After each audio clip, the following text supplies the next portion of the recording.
calling this year the year of the altar. The year of the altar of the church and of us privately. It all matters. The private life, by the way, produces your public. In 2 Kings chapter 7, verse 5, it speaks of the lepers who were camped at the gate of the city of Samaria during the siege. This is what it says. And they rose at twilight to go to the camp of the Syrians. And when they had come to the outskirts of the Syrian camp, to their surprise, no one was there. For the Lord had caused the army of the Syrians to hear the noise of chariots and the noise of horses and the noise of a great army.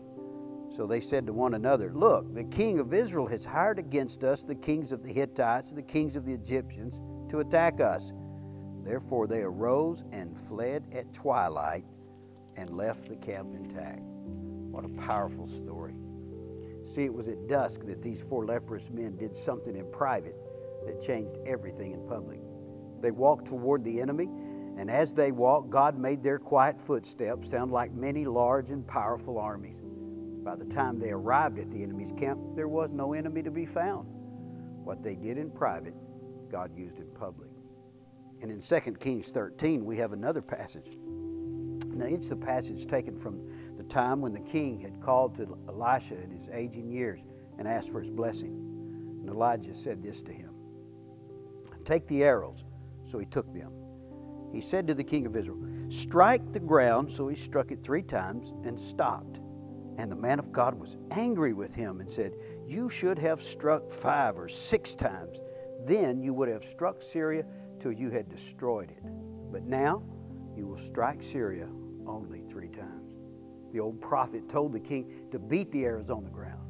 He tapped them 3 times and looked back at the sick old aging prophet, who arose and told him he was a fool. If you had beaten them into splinters, God would have utterly destroyed your enemies. But because you only hit the ground 3 times, you will only win 3 battles. Then you will be defeated. What we do in the prophet's chambers affects everything that happens in the world outside. We're calling this year the year of the altar.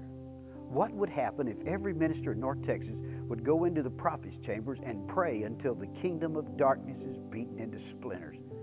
I ask you to join me in a commitment to go into the prayer closet at least 5 times a week.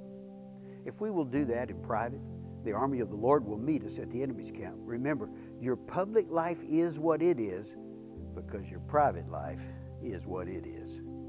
God bless you, and I'll see you at the altar.